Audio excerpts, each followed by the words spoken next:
Le podcast aujourd'hui est rendu possible grâce à nos amis de Best Buy qui nous fournissent tout l'équipement audiovisuel, micro, caméra, écran d'ordinateur, tout ça pour faire les podcasts de la commission athlétique. Alors un gros merci à nos amis de Best Buy. Bon podcast tout le monde. Tous les secrets de la business du sport. Les compteurs avec Max Lalonde et Sacha Gavani. Bon, ben bonjour tout le monde. Yes. Bienvenue dans l'épisode 8 des compteurs, comme des grands garçons, Oui. sans Max, Sans Max. pas d'animateur. Non. On va voir Ouais. comment ça va, de quoi ça Ouais. va avoir l'air. Tu te sens-tu prêt de prendre ce rôle-là? Je me sens pas prêt à animer, Non, OK. mais j'ai hâte de jaser avec toi Oui. de sport, en fait de la business du sport, parce qu'on a des sujets vraiment cool Yes. aujourd'hui. Ouais, Fait, vraiment. là, c'est moi qui t'ai envoyé ça. Je voulais te jaser de qu'est-ce qui se passe à Tampa Bay. Ouais. Fait que pendant que nous autres, on a arraché notre twist, notre stade, Ouais. Volontairement. nous. volontairement. Eux autres, l'ouragan Milton a Ouais. arraché leur toit sur leur stade. Ouais. Moi, ça me fait penser, on aurait-tu pu avoir les Rays l'année prochaine? Mettons pas avoir arraché notre stade. C'était juste pour faire chier, là. Oh, pense pas. Non, hein? Pense pas. Le stade, je pense pas qu'il aurait été configuré comme il faut au baseball avec les nouveaux turfs qu'ils ont mis puis tout. Ouais, Là, ouais, Tu sais, il y a ouais, quand t'as même eu raison. une grosse job de fait. Mais il faut dire, le stade des Rays, c'est pas, c'est pas un toit enlevé qui va le rendre si plus laid. Là. Non, Il était dû. Là. Il était dû. Ouais. Puis effectivement, il était dû, et dans le cadre d'un gros projet Ouais. à Tampa Bay, Saint Petersburg, en fait, je pense, un projet de 6,5 milliards d'aménagement.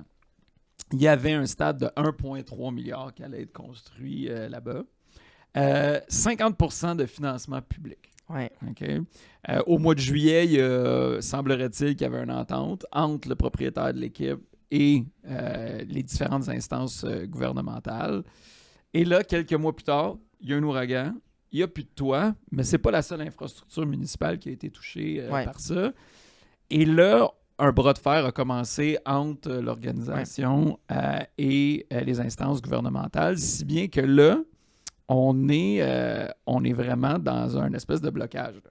Tu sais, là, la ville et le comté sont plus sûrs d'accorder les bons. Ouais. Là, puis je vais peut-être vous expliquer c'est quoi les bons. Puis là, l'équipe dit, écoutez, là, nous autres, au mois de juillet, on s'est donné des high-five, puis c'était fait. Là. Ouais. Mais cette histoire-là, elle finira pas si tôt. Là. Dès que tu impliques financement public, tu dois accepter le fait que ça va être compliqué. Moi, c'est mon opinion. Tu sais, je veux dire, tu peux pas aimer le financement public quand ça t'arrange. Puis là, ben, il y a quand même un gros ouragan qui est passé. Je sais que Milton a fait jaser Ouais. beaucoup. Puis les gens s'attendaient à comme un Katrina. Puis heureusement, c'était grave, mais c'était peut-être pas aussi grave que ça. En tout cas, à tout le moins en décès. C'est là. ça, en Tu sais, décès, exact. vie, Je là, parle ouais, en c'est ça. vie Ouais, humaine. ouais, ouais. Mais les dommages matériaux sont là.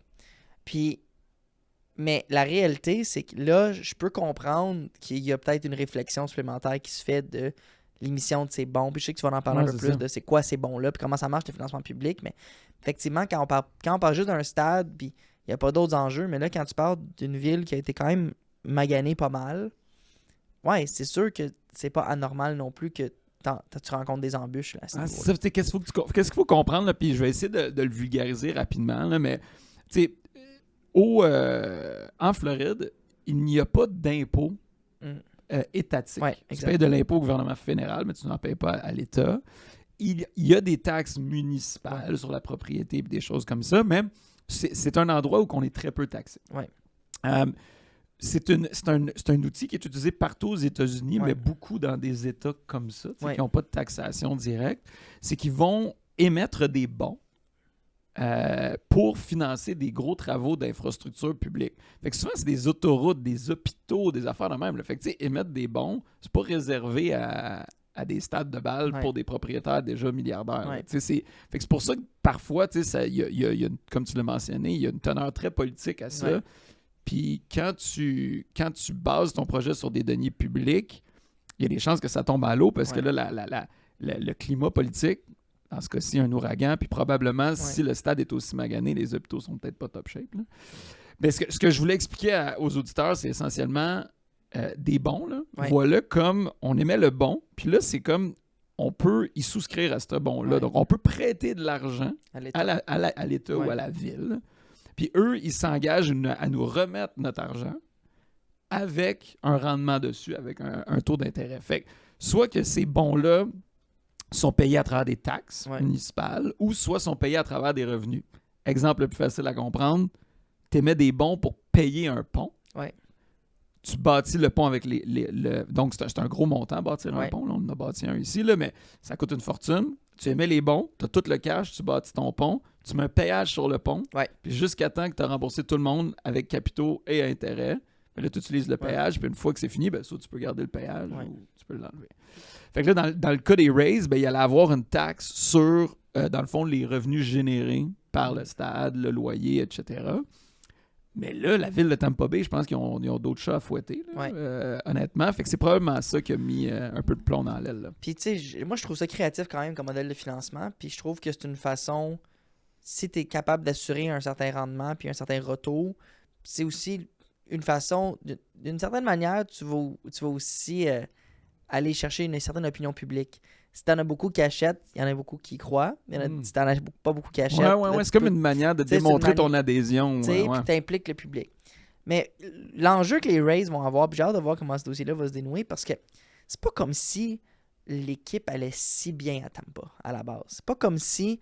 Mais commercialement parlant, parce que l'équipe a quand même eu du succès. je parle pas sur le terrain. c'est Je parle ça, juste, je parle pas du tout de l'équipe en soi. Je parle vraiment la place des Rays à Tampa. Bon, ça fait quand même, on a parlé qu'il y a la saison splittée avec Montréal. Tu sais, il y avait quand même une volonté d'aller là. Fait que c'est pas nécessairement une équipe que je considère être une équipe ancrée solidement dans les bases de la communauté de Tampa et de la Floride. Fait que là, en plus de devoir justifier de mettre des fonds publics dans une équipe que la population ne semble pas tant y tenir tant que ça. T'sais, c'est peut-être une mauvaise impression, mais il n'y a pas... Je sais pas à quel point les Rays ont une histoire, c'est ancré, ça semble être difficile d'avoir des gens qui se présentent au stade tout le temps. Une population veut pas peut-être plus vieille durant l'hiver. Mais la ville est-tu gâtée en termes de sport, ils y pensent? Ben, Ils ont trois sports professionnels, ils ont des championnats. Ouais. Les Rays, je comprends là, que c'est pas une équipe aussi dominante l'année passée, mais avec leurs moyens, avec qu'est-ce qu'ils dépensent, les résultats sont impressionnants. Le Lightning de Tampa Bay... Je veux dire, les Lightning ont vraiment mis le Tampa sur la map. Là. Je veux dire, en début d'année 2000, tu avais les Bucks qui ont gagné un Super Bowl. Mais après ça, c'était difficile pendant plusieurs années. Jusqu'à Tom. Exact. Le Lightning est sorti avec des championnats en 2004. Puis après, je pense que c'est 2004, le Lightning. Ben oui, t'as la première gang. Là, avec Tortorella, Richards, tout ça. Mais après ça, ils ont eu leur phase récente, ce qu'on connaît, ils connaissent beaucoup de succès. Mais effectivement, puis les Rays, je veux dire, on peut deviner ce qu'on veut, mais c'est un exemple phénoménal de scouting puis de développement de joueurs. Je veux dire, ils n'ont pas le plus gros budget de la ligue. C'est pas l'équipe qui va dépenser le plus en free agency, mais c'est quand même l'équipe qui se trouve toujours à être compétitif avec des bons joueurs. Même des fois, ils ont gagné le championnat de l'américaine dans l'Est parce qu'il y a des bons joueurs. Fait. Écoute, on lit souvent le sort des Rays à Montréal. Je pense que là, plus que le temps avance, moins que le retour des Expos est possible. Moi, je suis un gros fan de baseball, fait que je le souhaite encore, mais chose certaine, c'est le commissaire du baseball majeur avait dit, avant de parler d'expansion, il faut que les situations de Oakland et de Tampa Bay soient réglées. Oakland, c'est terminé. Ils déménagent à Vegas. Puis là, visiblement, les Rays, pas tout à fait terminé. Pas fini. Est-ce que une situation comme celle-là va remettre le déménagement permanent des Rays sur la table? Peut-être. Est-ce qu'à ce moment-là, je pense pas que Montréal est encore dans le portrait. Là. Je veux dire, les choses avancent, puis je sais pas à quel point. Mais j'aimerais ça. J'aimerais ça autant que toi. C'est juste, je pense, puis on va pas spéculer le retour des Expos, parce que j'étais pas dans le dossier, puis c'est la plus spéculation. Mais je sais pas à quel point, est-ce que c'est Montréal qui a bloqué ou c'est la saison splittée qui a bloqué?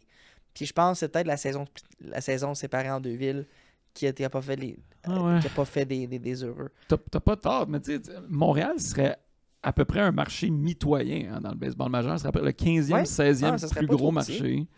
Maintenant, avec le partage des revenus dans le baseball majeur puis les droits de télé, surtout aux États-Unis, on va se le dire, juste en partage de revenus, tu as une équipe, le cash, il rentre. Des fois, je pense qu'on avait parlé dans un épisode plus tôt, mais il faut y penser. Dans le fond, les Expos en 2004, le Motadi Stade qu'on trouvait trop cher à 200 millions. En ce moment, le stade coûte 1 milliard, l'équipe va coûter quoi? 3? 2? Facile, je sais pas. Facile. Fait qu'un projet qui, maintenant, c'est une fraction de... Non, vraiment. Ouais. Vraiment. All right. À suivre. Ouais, suivons les races. Bon, là, évidemment, on arrive en fin d'année 2024. Fait que ça nous permet aussi d'avoir un petit peu de perspective sur qu'est-ce qui s'est passé dans la dernière année. Et comme tu le sais, moi, je suis un gros fan de F1. Grand fan de F1. Fait que là, on jasait, toi puis moi. Et je te parlais de mon... donc, moi, je suis un fan de l'écurie Red Bull. Ouais. Donc, moi, je suis un fan de l'Empire du Verstappen, Mal. ouais, C'est l'Empire ça, du Mal, ouais. l'Empire du Mal. Mais il y a une raison pour Une question, ça. Ouais. récemment ou depuis toujours? Non, c'est ça. OK. OK. Je suis tellement content que tu me poses la Ouais, question. En ouais, plus, j'aimerais ça ça. me permet de me Parce que justifier. t'es fan des Dodgers, mais là, je sais pas si c'est parce qu'ils ont monté un super club. Non, Tu sais, il y a OK. quand même une tendance qui peut peut-être OK. s'installer. Non, OK, je choisis des gagnants. Ouais. là, Ouais, pas ça pour toi. OK. Fait que, OK. Fait à l'époque de TVA Sport, donc pour ceux qui ne savent pas, j'étais directeur de programmation là-bas. Oui. Et à l'époque, Red Bull avait une tonne de beaux contenus qui publiaient de manière numérique. Mais il n'y avait pas grand-chose qui passait à la télé. Puis c'était l'époque de Red Bull Stratos. Ouais. Puis j'avais fait un deal avec Red Bull Media House à l'époque pour diffuser Stratos sur TVA Sport. Puis là, on avait eu beaucoup de succès avec ça. Puis après ça, on avait mis des événements de crash test, on avait mis Ouais. du cliff diving, les courses d'avion, toute l'équipe. Fait que la gang de Red Bull, on était devenus des partenaires OK. commerciaux intéressants. Et moi, j'ai toujours été un fan de Formule 1, mais en 2013, suivant nos succès conjoints à la télé, ben Red Bull m'ont invité dans les paddocks au OK. Grand Prix de Montréal. Et là, j'ai vraiment eu une expérience inoubliable. Tu sais, vraiment, là, ils t'amènent, là, tu sais, tu peux carrément toucher à la voiture, vraiment voir ça de proche. Tu as un pit walk. Puis tu peux écouter la course dans le garage ou au-dessus du garage en buvant des bonnes petites Oui. bulles, puis Ouais. en mangeant des petites bouchées, là, Ouais. que c'est pas des hot dogs. C'est mettons, ça. là. Fait- Ouais. Et donc, j'ai eu une super expérience. Mon amour pour cette écurie est né là. OK, je comprends. Puis c'était des années quand même fast aussi. Là, tu sais, il y avait Ricardo à l'époque aussi. Ouais. Il y avait Sébastien Vettel qui, je pense que lui aussi a gagné 3-4 championnats avec cette écurie-là. Fait que ça vient de là. Ouais. Ça OK. vient de là. OK. Fait que Bon. je suis pas sur le bandwagon. T'es pas un Ouais. bandwagon. Ouais. Tu t'es fait amadouer. Ouais. Mais, plus capable de Checo Pérez. C'est ça, hein? Ouais, non, je suis plus capable. Fait que Mais quand tu me racontais ça avant qu'on a... Moi, j'ai hâte que tu racontes. C'est quand même impressionnant ce qu'il a réussi à faire, lui, cette année. c'est faux. Pas pour des bonnes raisons. Non, c'est ça. Fait que là, c'est dans l'histoire du championnat du monde. Puis le système de classement a changé récemment Ouais. en Formule 1, je pense que c'était 2010 ou 2011. Mais, nonobstant, c'est le plus grand écart de l'histoire entre un champion du monde et son coéquipier. On s'entend, là. T'es champion du monde, tu peux être un excellent pilote, mais ça te prend une pas pire C'est ça. voiture. Puis Max, malgré le fait qu'il y a eu une période quand même assez vide là, pendant 7-8 courses, là, à vide pour Max, c'est qu'il ne gagne pas, là, mettons, mais il réussit tout le temps à se placer. Sur les 23 courses qui ont eu lieu à date, Max en a gagné 9. Quand même. Checo Pérez, 0. Et c'est le plus grand écart entre le gagnant et son coéquipier ever. Mais ça, c'est pas le bout, Non. le pire.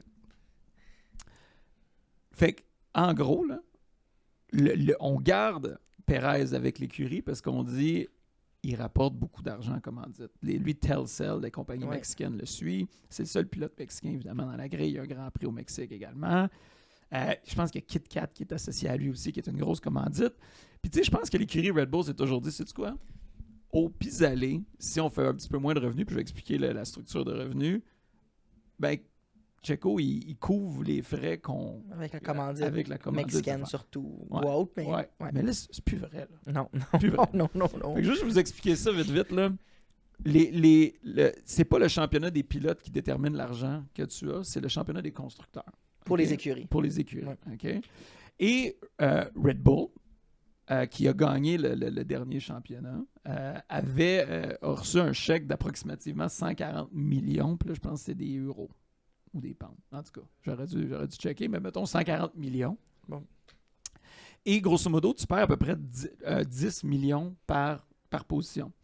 Fait qu'en ne gagnant pas le championnat du monde des constructeurs cette année, ils vont finir 3e, en fait. Ils sont mathématiquement éliminés.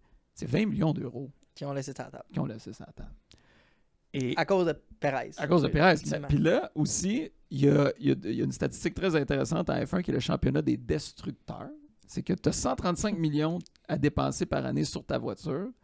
Puis Checo, il a tellement crashé souvent qui est rendu à près de 5 millions en réparation sur son Juste char. en réparation. Fait que ce gars-là a coûté 25 millions à l'écurie cette année. Oui, exactement. 25 Puis combien millions. qu'il a rapporté en commandite et autres, selon toi? Ouais, c'est pas des chiffres publics. Tu sais, moi, dans ma tête, je me suis... tu sais, je connais une entreprise qui commandite Ouais. une écurie, puis pour une visibilité quand même importante, tu sais, les coûts sont pas si astronomiques. Non. Tu sais, c'est pas des dizaines de millions. Non. OK? Fait que, tu sais, mettons qu'il rapporte 10, là. Tu sais, au net, là. Ouais. C'est quand même 15 millions, là. Puis, honnêtement, tu sais, t'as moins de temps d'écran quand t'es en arrière. Tu sais, il finit plus les courses, là. Il finit plus les courses. Puis, tu sais, la dernière course, à cause qu'il est obligé de faire des réparations sur la voiture, il est parti de la ligne des pluies, il a oublié de partir. Hein? Ouais. Il attendait. Il attendait. Fait qu'honnêtement, moi, je pense qu'il est dans la lune, là. Fait que ça, honnêtement, Puis là, ils l'ont mis dehors, là. ben, c'est pas confirmé par l'écurie. Moi, je pense qu'ils attendent la dernière Ouais. course de la saison pour le faire. Mais je pense que ça va se passer. Fait que ça, c'était notre petit bout de Mais j'ai F1, une, là. une petite question néophyte t'écoute. F1, là. Je suis pas mal sûr que c'est la réponse, mais il y en a peut-être qui écoutent puis ils sont autant néophytes que moi. L'auto que Verstappen conduit, c'est la même que Perez conduit. Fait que la réponse, c'est absolument. OK. Puis, tu sais, il va arriver des moments dans l'année où ça peut être un petit peu différent. Tu sais, ils vont prendre tel auto pour essayer un aile avant différent Ouais. ou un aileron arrière différent ou essayer des réglages différents. Tu sais, par exemple, avec Perez, qu'est-ce qu'ils ont fait cette année? Des fois, quand ils se qualifiaient 18e Ouais. sur 20, ils disent, essayaient c'est de quoi, on va essayer des patentes, ces affaires, parce que tu as très peu de temps en piste, Ouais. à cause pour des raisons écologiques maintenant. Là, la F1, tu peux vraiment moins rouler les voitures pour des questions juste d'essai. Ouais, Fait qu'ils font beaucoup de wind tunnel, là, de tunnels avant, puis beaucoup de simulateurs. je comprends. Fait qu'il va y avoir des petites différences, mais à la base, c'est le même véhicule, là. Puis quand tu regardes, encore une fois, on l'a dit, c'est le plus grand écart ever.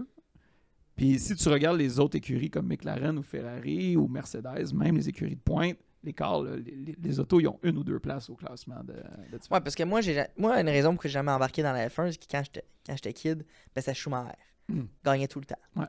Puis là, à un moment donné, je suis arrivé à une conclusion très inéduquée de ma part de me dire, ben, c'est l'auto, là. Tu sais, Ferrari sont Ouais. juste trop bons. Puis dès Ouais. que tu conduis une Ferrari, parce que Barrichello, à l'époque, il gagnait beaucoup, tu sais, puis t'avais quand même, tu sais, Villeneuve, quand il conduisait pour Honda, tu sais, il finissait pas les courses, là, tu sais, l'auto est pas bonne, puis... Mais là, la preuve que je me trompe, c'est que la même auto, t'as deux réalités complètement différentes. Ouais, puis en plus, Max, tu sais, chez Red Bull, ça a été une saison difficile. L'auto a été moins performante. Mais tu sais, Max au Brésil, il est parti 17e sous la pluie, puis il a gagné quand même, là. Quand même. Tu sais, ça prend Ouais. du temps. Alright, fait que ça, Alright. c'était mon petit bout de Ben ouais. geek out sur la Formule 1. Les compteurs avec Max Lalonde et Sacha Cavani.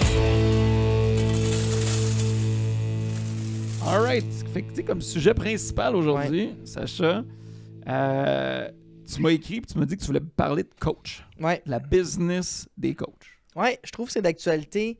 On voit des congédiés. Mais les Bruins ont congédié Montgomery. Quelques jours plus tard, se retrouvent du boulot à Saint-Louis. La NFL, Chicago viennent de congédier leur entraîneur. Les Bears, donc Eberflus n'est plus là. Il va y avoir d'autres postes qui vont s'ouvrir. Puis dans le sport universitaire américain, surtout au foot, il va y avoir beaucoup de changements au niveau des entraîneurs. Fait que je trouvais ça intéressant parce qu'on a beaucoup tendance à parler des joueurs. On a beaucoup tendance à parler des contrats des joueurs. Puis c'est ça qui est public. Les contrats des coachs sont rarement publics. On le voit des fois, des coachs quand ils signent. Je me rappelle quand Gruden avait signé aux Raiders, Ouais. son contrat était sorti. Oui, Babcock à Toronto, Ouais. je pense que c'est 25 millions. C'est ça. Ouais. Tu sais, fait que ça commence un peu plus, mais ça reste que c'est une business qui est devrait se faire connaître davantage. Puis, Compte pas dans le plafond salarial, toutes ces Exact. affaires-là, fait que c'est pour ça qu'ils sont pas obligés de les publier. exact. j'imagine. Je pense que les coachs représentent le plus près possible du vrai libre marché dans le sport professionnel qui sont régis par les masses salariales. Je me prétends pas être un expert de business du coaching. J'ai jamais représenté de coach dans ma carrière, mais à force de parler des gens, un peu comme toi, on connaît du monde puis on s'informe. Fait que je pense que souvent, ce qui arrive, c'est que les gens ils réalisent peut-être pas à quel point les contrats des coachs... Tu sais, on prend l'exemple de Montgomery. Lui, là, quand il est congédié, il a une durée de contrat fixe à son contrat. Exact, c'est des contrats garantis. Garantis. Ouais, c'est ça. Tu sais, ils exact. sont garantis puis ils sont fixes. Fait que quand il est congédié, oui, dans les clauses contractuelles, il va avoir des clauses qui vont prévoir que faut que tu prennes des efforts raisonnables de peut-être trouver de l'emploi. Mais puis, tu sais, il faut que tu minimises tes dommages. Tu sais. Ouais. Donc, exemple, hypothétiquement, un coach qui se fait congédier, reçoit 10 offres de coaching dans l'année, décide qu'il ne veut pas coacher, ben, il pourrait peut-être, puis je dis peut-être, y avoir un débat de dire, ben, nous, on ne doit pas l'argent. Mettons les Bruins congédient Montgomery. Ouais, Prends un exemple concret. Parce que parce que c'est pas peu commun, mettons, dans la NHL, si on le sait, là, que donc le coach qui passe sa job, Ouais, même s'il reste 2-3 ans à son C'est ça. contrat, il faut qu'il le paye au complet. c'est ça. Mais là, la particularité que tu veux Ouais. soulever, c'est que lui, s'il se trouve un autre job, mettons, les Bruins sont probablement off the hook. Là. Exact. C'est ça. Exact. Fait que, admettons, on prend l'exemple de Montgomery, je connais pas ses détails contractuels, mais il se fait congédier cette année, saison 2024-2025, puis il restait 2 ans de contrat après ça. Techniquement, tu le congédies, tu dois lui payer la balance de ce qui reste à son contrat. J'imagine selon le même échéancier, là, ça doit pas être un... Oui, exact, ouais, exact. ouais. Puis encore, on rentre dans des détails. Si tu violes ton contrat, donc Ouais, Ben, tu respectes pas la confidentialité. c'est ça, quelque chose, là, ouais, non, ouais. mais si c'est juste parce que l'équipe performe pas, puis t'as pris les moyens pour qu'elle performe pas, ils doivent te payer. Mais dans les contrats, il va y avoir des clauses qui vont prévoir, ben, il faut que de un, si tu trouves un emploi ailleurs dans le coaching, tout dollar que tu vas gagner ailleurs va être réduit de ce qu'on te doit. Fait que mettons que Montgomery, il restait 6 millions à gagner sur 2 ans. Ouais. Donc 3 millions par année. Puis Saint-Louis, il offre 2,5. Ouais. Ben, Boston, ils ont... Il y a le 500 000 qui reste à payer par année. Je comprends. Puis là, ben, fait qu'après, l'incitatif du coach de se trouver une job, peut-être sur le plan financier, moins là. Mais d'un côté de pertinence, C'est là que je sais que j'allais dire. c'est important. Ben oui. Parce qu'un coach qui reste 2-3 ans à pas coacher, les chances qu'il retrouve un emploi comme head coach ou assistant coach, il faut que tu battes l'affaire pendant qu'il est chaud.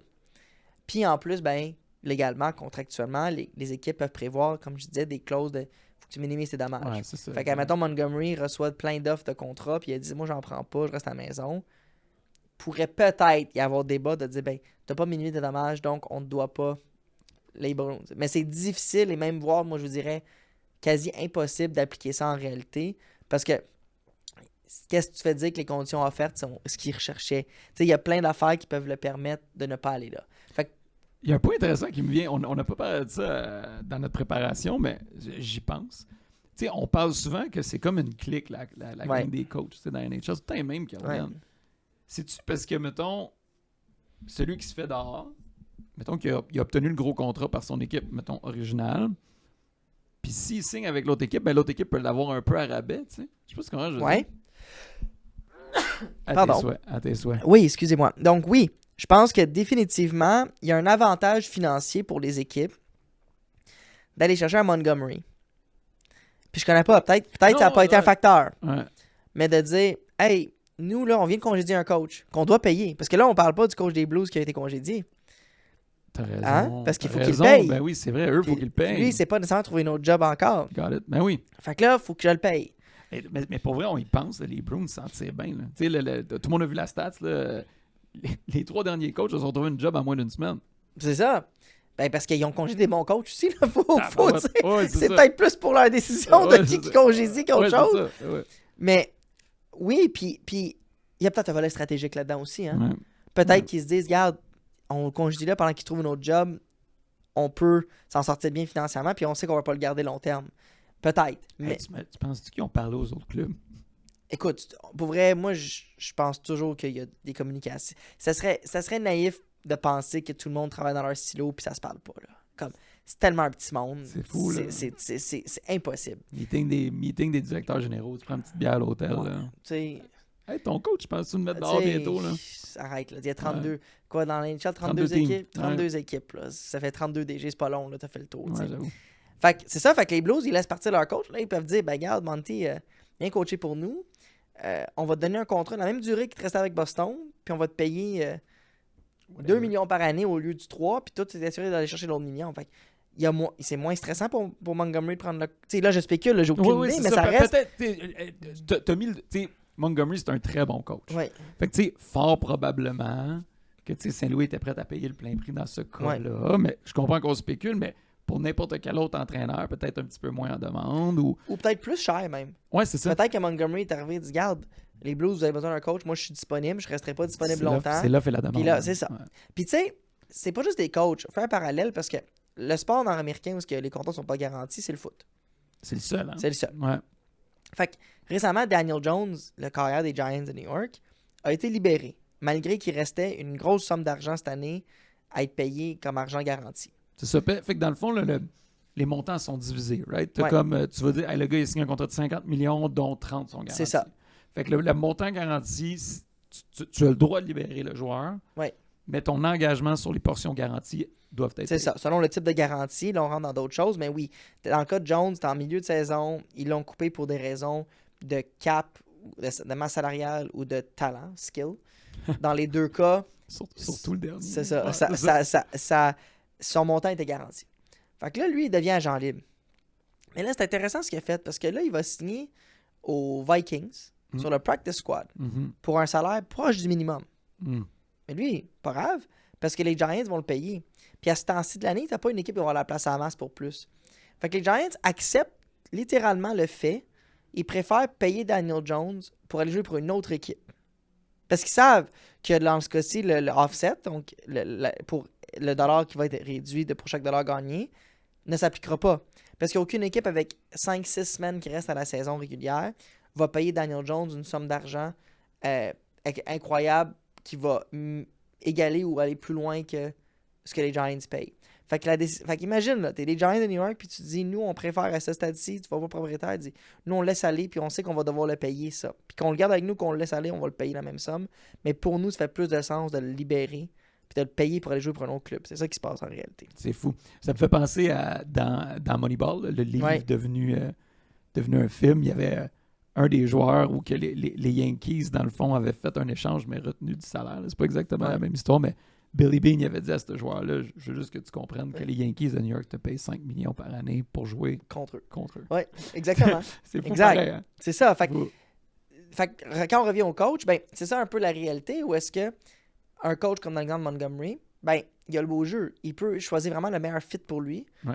Puis je pense que Saint-Louis s'est retrouvé. D'après moi, là, si on congédie un coach puis aussi rapidement pour le prendre Montgomery, c'est parce qu'il le voulait vraiment. Puis je serais pas surpris qu'ils l'ont payé plus que même ce que les Bruins garantissaient. Ouais, je pense que parce que il allait pas rester libre longtemps, Montgomery. Puis si on reste dans la business des coachs, Ouais. puis tu sais, ça, c'est un univers qui est un peu plus proche de toi, là. Mais les coachs dans le football universitaire, là, Non, américain, c'est fou. c'est fou, là. Fait que moi, donc de ce que je comprends, là, puis là, j'ai hâte de t'entendre. Là, tu sais, on a tout le NIL, Ouais. là, où que les joueurs peuvent recevoir de l'argent. Mais avant, là, tu payais pas tes joueurs pantoute. Ça Non. coûtait des scholarships, mais tu sais, c'est toute proportion gardée. Là. C'est des stades, là, c'est des business immenses, des revenus télévisuels immenses. Puis la seule personne que tu avais à payer, pour vrai, c'était ton coach. Fait que les salaires là, de ces coachs-là sont énormes. Énormes. Tout le NIL puis toute la discussion autour de payer les joueurs universitaires, en grande partie découle du fait que les coachs étaient payés des sommes astronomiques. Astronomique. Énorme, là. Énorme. Comme, Puis là, c'est là qu'on est tombé là-dedans, toi puis moi, en jasant. On parlait tu sais, de la notion que les coachs vont continuer de Ouais. payer malgré le fait qu'ils sont fait mettre dehors. Mais dans le football collégial, Ouais. ils ont des clauses de buy-out Ouais. essentiellement, là, qui revient à peu près à la même Ouais. affaire. Ça veut dire que si, en gros, le buy-out, c'est si on te met dehors, Ouais. on paye ce montant-là. Right? Ouais. Là, on regardait les statistiques. Là, juste cette année, en 2024, Ouais. là, West Virginia ont payé 9,8 millions Ouais. pour mettre leur coach dehors. Ouais.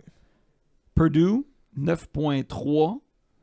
North Carolina, 2,8 millions pour que le coach ne joue plus là. Mac Et puis la Brown, liste, ouais. je continue. Puis des buyouts, il y en a eu des plus gros dans les autres Puis saisons. la aussi, majorité de ces buyouts-là ne sont pas sujets à offset. Donc, le coach de Virginie qui reçoit 9,8 pour plus coacher, s'il se trouve une job l'année prochaine puis qui est payé, on va dire, 5 millions par année, Il garde. il hein? gagne 14,8 millions. Il garde. là. Oui, il garde. Puis pourquoi ça? Parce que ce qui t'intéresse... C'est dur pour nous, des fois, de comprendre au Québec, c'est quoi l'importance du football universitaire aux États-Unis. C'est énorme. Oui, oui. c'est- Énorme.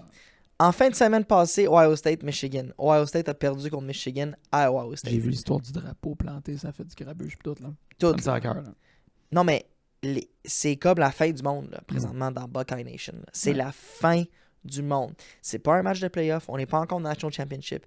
De perdre un match contre Michigan encore, et cette fois-ci à la maison, que Jim Harbaugh n'est pas là, c'est plus le même club Michigan, c'est pas une équipe qui est rankée, c'est la catastrophe. Puis tu te dirais, c'est un match de saison, revenez-en. C'est pas ça la culture. Mais la saison étant tellement courte, on dirait que c'est quasiment juste des playoffs. Ouais, hein. je suis d'accord, mais ça reste que AOC vont quand même sûrement faire les playoffs. Ah ouais. Puis ça se peut qu'ils gagnent un National Championship, mais ça reste que je pense que si tu demandes aux gens qu'est-ce qu'ils vont retenir, ils vont retenir qu'ils ont perdu contre Michigan à la maison. Fait que tout ça, puis là, il y a ça. Fait que c'est tellement important, puis la culture est tellement grande. Pour ceux qui écoutent College Game Day avec McAfee le samedi, là, quand il va sur les campus, c'est fou raide, tu sais. Ouais. Mais c'est qu'il y a toute une dynamique qui s'installe. Que les coachs de foot universitaires, ben, plus qu'ils sont meilleurs, plus qu'ils vont monter. Puis plus qu'ils vont vouloir changer de programme. Mais il y a aussi la NFL pas loin. Dans le sens... Il y a des coachs universitaires qui décident de ne pas aller dans exact. la NFL. Mais il faut que tu les gardes. Comment tu les attires? Parce que normalement, tu dis, ben, c'est quoi le meilleur niveau de foot au monde? C'est la NFL. Ouais. Fait que normalement, logiquement, tu te dis, ben, un coach, s'il veut coacher au meilleur niveau possible, il veut coacher dans la NFL un jour. Ouais. Mais pourquoi il y a des coachs qui restent universitaires? C'est à cause de c'est Ouais, ça. c'est Ce qu'on vient de parler, les montants qu'on vient de parler. Donc, puis quand tu as des bons coachs disponibles dans le college, ben, il faut que tu ailles chercher. Fait qu'il y a des programmes qui vont sortir le tapis rouge, tout. Je me rappelle Lincoln Riley à USC, quand il est parti, je pense que c'était Oklahoma qui était, puis il est parti à USC. Je veux dire, c'était... Écoute, le tapis rouge fois 1000, là, c'était comme on te veut. Et de là vient que tu as beaucoup de leverage. Ouais, c'est ça, tu as le gros bout du bâton. Tu as beaucoup. Ouais. Puis Vas-y, non. Fait que ce qui arrive, juste pour...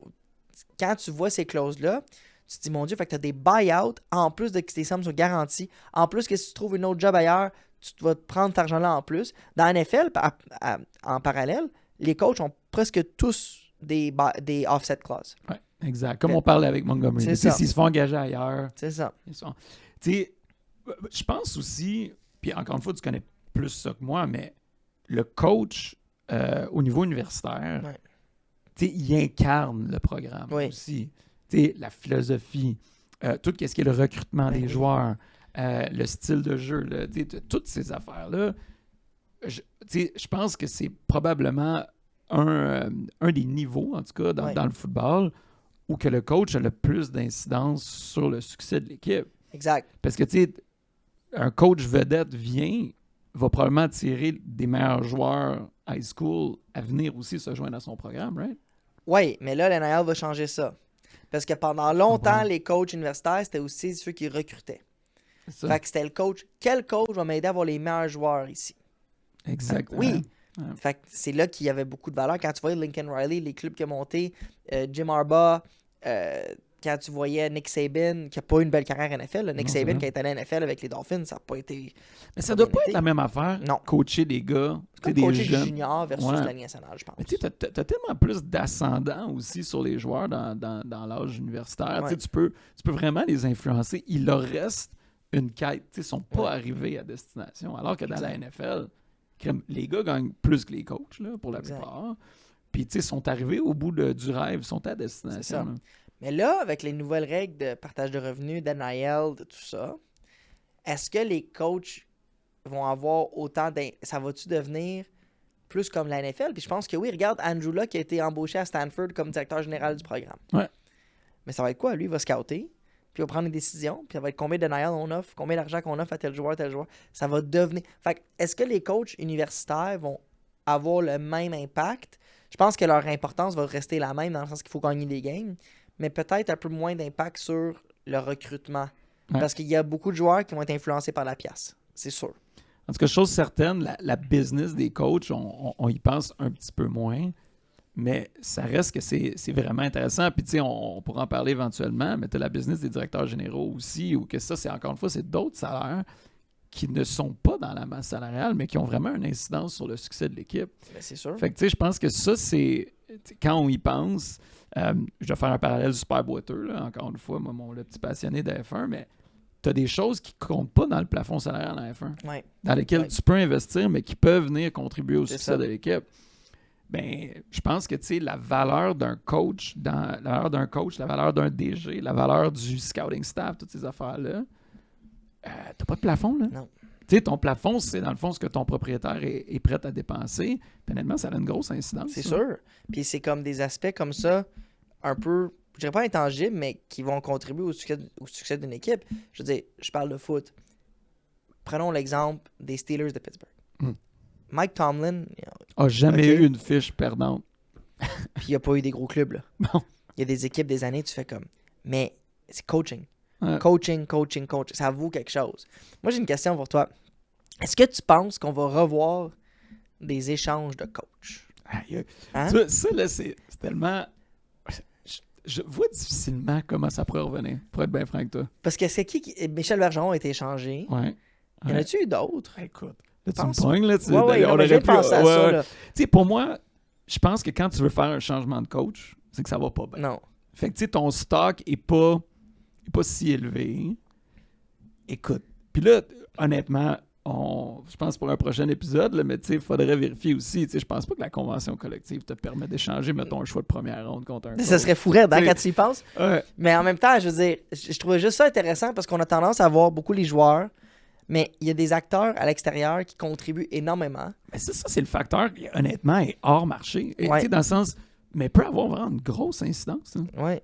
Tu sais, sérieusement, mettons, là, Julien Brisebois, là, à Montréal, là, t'as rien contre M. Hughes puis M. Gorton, mais tu sais, Julien Brisebois, selon moi, c'est le meilleur dans son métier. Mhm. Puis tu sais, j'adhère vraiment à sa philosophie puis comment il bâtit une équipe puis tout ça. Moi, je pense qu'il peut changer une organisation. Ouais. Compte Exact. pas dans la masse salariale.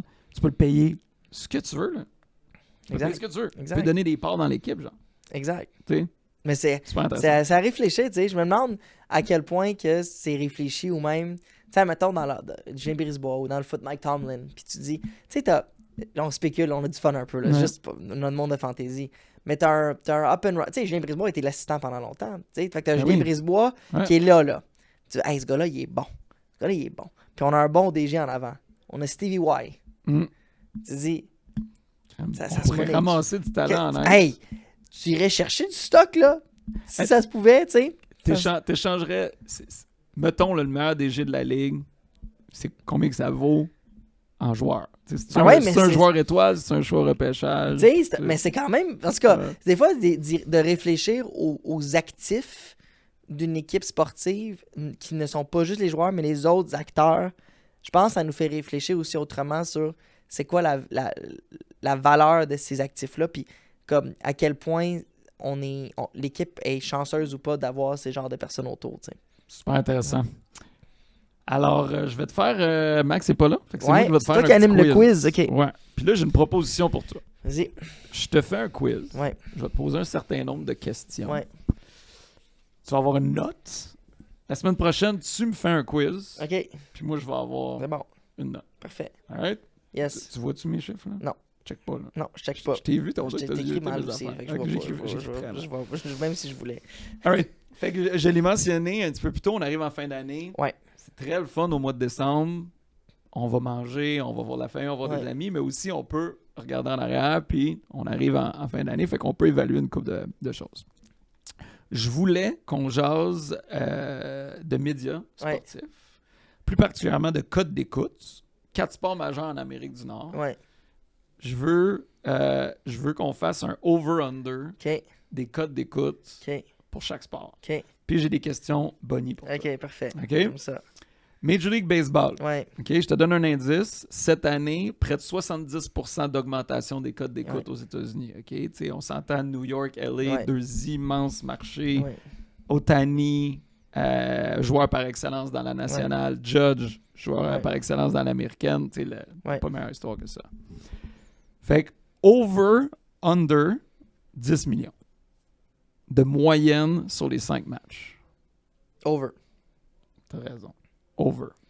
C'était 15,8 Ok. millions. OK? C'est pas tant. C'est pas tant. Tu sais, c'est beaucoup, mais quand tu penses au bassin américain, là, c'est Amérique du Nord ou Ça, c'est USA. USA, mais quand USA. même. OK? Là, question bonus. OK? Question bonus au Japon. Oh boy. OK? Over, under, 15 millions. Over. Under. Ah ouais? Ouais, petite question piège. C'était 12,1 millions. Ok, pas C'est loin. les plus hautes codes d'écoute. Mais c'est énorme quand même. Ouais, c'est les plus hautes codes d'écoute ever au Japon, de loin. Mais moi, ça me fait penser à tout le monde qui pensait que les Yankees, après les Yankees, les Dodgers étaient fous de payer Shohei 700 millions. Quand tu y penses, là, le nombre de chandails d'Otani, le nombre de stocks, je pense qu'ils ont déjà fini de le payer, 700 millions. Écoute, j'étais à New York en fin de semaine. On est allé au MLB Store. OK. On parlait avec la gang. Là, un des articles le plus vendu là-bas, c'est le chandail de Otani avec son nom écrit En japonais. en japonais. C'est l'article le plus vendu là-bas. All right. Passons à la NHL. Ouais. All right. Fait que là, t'es 1 en 2. OK. T'es 1 en 2. NHL. Fait que je vais te poser aux États-Unis, puis je vais te poser au Canada. OK. Aux États-Unis, over-under 2,5 millions. Et juste te dire, aux États-Unis, les codes d'écoute sont en augmentation pour la finale de la Coupe Stanley qui a eu lieu en juin. OK? Fait que over-under 2,5 millions. Under? Over! Ah! Ouais! C'est over 4,2 Ok, millions c'est bon. les codes d'écoute aux États-Unis, une augmentation à presque doublé. C'est bon, ça? Passé d'à peu près 2,6, Ok. 2,7 millions à près de 4 millions de codes Ok. d'écoute aux États-Unis. OK. Là, on va faire le Canada. Ouais. Canada, on le sait, là, c'est Ouais. là que ça se passe. Il y avait une équipe canadienne aussi, là, fait que là, je vais te Ouais. donner des petits indices. Mais over-under 8 millions, qui serait le double des États-Unis, là, En moyenne de code d'écoute pour tous les matchs. pour tous les là. matchs? Je te la pose tough, là, mais over-under 8 millions. Est-ce que c'est le double, selon toi, plus que le double ou moins que le double des États-Unis? Je vais dire moins. Je vais dire under. Bonne réponse. Ouais. Mais quand même, des codes d'écoute de 7,5 millions. Hey, on n'est pas loin, là. Fait que je te l'ai posé chienne un petit Ouais. peu, là, honnêtement, mais 1 sur 2. Mais moi, je trouve que le chiffre, c'est fou pareil. Ouais. Tu as les États-Unis, 330 millions de population. Ouais. Puis tu as le Canada qui est grosso modo, Ouais. whatever, 40 millions. Là. On a quasiment le double des codes Ouais. d'écoute. Ouais, C'est fou. On aime vraiment le On hockey adore le au hockey. Canada. Ouais. Puis tout ça avec 7 équipes. Hein, tu sais, puis Ouais. là, il faut dire qu'il y avait une équipe canadienne, mais même à ça, moi, Même je à trouve ça impressionnant. All right. Là, passons au Super Bowl, mon ami. OK. Ton domaine. Là. Eh ouais, mais. Là, tu... Média, c'est plus le tien, mais Ouais, vas-y. ouais, Vas-y. Ouais. Fait que Super Bowl, j'ai pas de question bonus là, en passant. Fait que Super Bowl, je vais me placer le over-under à 110 millions. Aux États-Unis en passant, pardon. 110 millions. C'est beaucoup. C'est vraiment beaucoup. Écoute, je vais y aller au. C'est Pat Mahomes encore. Je vais y aller over. Bonne réponse. Parce que c'est tellement beaucoup que ta logique veut dire ça n'a pas de sens. Ouais. Mais c'est la NFL. Cowboys, Giants, Thanksgiving, la semaine passée, deux équipes qui vont nulle part. Là. Ils ont eu les meilleurs codes d'écoute de leur histoire au Thanksgiving. Je dis, Pense-y. c'est la NFL. Il n'y a rien à comprendre. Puis là ce qui me ramène à ton point du début, Major League Baseball, America's Pastime, 15,8 millions moyens là, pour les matchs. Je pense que le clinching game là, a quand même Ouais. fait plus que la moyenne. Mais tu sais, il n'y a pas de photo finish. là. Non, c'est. Tu sais, on s'entend, là, si tu as 5 games dans Ouais. World Series, comme cette année, à 15 millions, Ouais. 16 millions de moyenne, Ouais. c'est 80 millions Ouais. total. C'est ça. Ça bat même pas une game Non, de foot. exact, c'est fou. Ils ont-tu réussi à faire de quoi C'est dans- incroyable. dans la NFL? Puis il nous reste la NBA, mon ami. OK? Fait que je te rappelle, je te restitue, là, aux États-Unis, baseball, 15 millions, Ouais, NHL 4, ouais, Super Bowl 123, puis la NBA, ouais. je te mets ton over-under à Ouais. 7,5 millions. Ah, pour moi, c'est over. C'est under, man. La finale de la NBA, 5,8 millions, T'es-tu sérieux? moyen l'année passée. Je suis tombé en bas de ma Ça, j'en chaise. reviens pas. Ouais. On parle de la Ligue qui est vraiment en croissance. Tout ça, leurs droits télé, on Explose. explose. Puis c'était under. Ouais. C'est qui les équipes en finale de la NBA? Eh boy, fallait pas que tu me J'ai un demandes ça. blanc. Jake, sais-tu? Ouais, T'en ouais, as attends, cherché? là, c'est... Ah, c'était les Timberwolves? Ouais, c'est ça. OK. Les Timberwolves qui ont joué contre les Celtics. C'est vrai, puis c'est Celtics qui C'est ont ça. gagné. C'est ça. C'est ça, Jake? C'est Ouais, ça. ouais. Puis les Celtics. Mais ça, ouais, puis il faut dire que les T-Wolves en finale, ça a pas été une ça grosse avançait finale. plus, là. Non, c'est vrai. ça. Mais quand même, les Celtics, c'est pas une petite... C'est juste le marché Non. de Boston. Le monde haïs Boston. Mais c'est ça, t'écoutes pour juste voir Boston Ah, t'es perdre. gars, vous allez voir perdre, mais là, t'es voyais pas perdre. C'est vrai. Ouais. Hey, ça, j'en viens pas. Fait que ça, ben, t'es top, celle-là. Fait que 1, 2, 3, ouais, 50%, mon sage. Écoute, c'est pas super. Non. Ah, c'est ça, Mavericks contre Celtics. Ah! The Mavericks. Mais C'est même vrai. à ça, c'est vrai, il n'y avait plus de gaz. T'as raison. Ouais, C'était mais- quand même Luka Doncic. Ben, c'est ça, c'est vrai, Doncic. Non, d'abord, j'ai retiré ce que j'ai dit. Dans ma tête, c'était. Non, j'ai perdu. Les T-Wolves ont perdu en finale de conférence. C'est ça. Mais moi, je vais t'avouer, là, dans ces 4 événements-là, le seul que j'ai pas regardé, c'est la finale d'NBA. Ok. Moi, perso, là. Ouais, moi, j'ai regardé la finale. Je les ai tous regardés, je Ah, pense. tu vois. MLB, je boycottais. Je voulais envoyer un message là, que j'étais tanné des Dodgers. Ah ouais? Je pense qu'ils ont compris mon message. Ils ont arrêté de dépenser, justement. Ok. Ouais, c'est ça. Alors, on va voir où va tomber Juan Soto. Mais.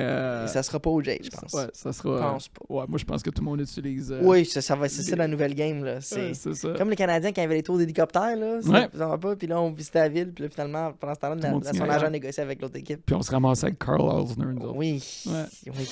Alright, tout le monde, ben, Alex. merci d'être là. Ah oui, merci, c'était cool. Sacha. Ouais. C'est bien le fun de jaser avec Ah toi. ouais, c'était cool. Puis on vous retrouve bientôt pour un autre épisode des Compteurs. Yes. Les compteurs avec Max Lalonde et Sacha Gavami.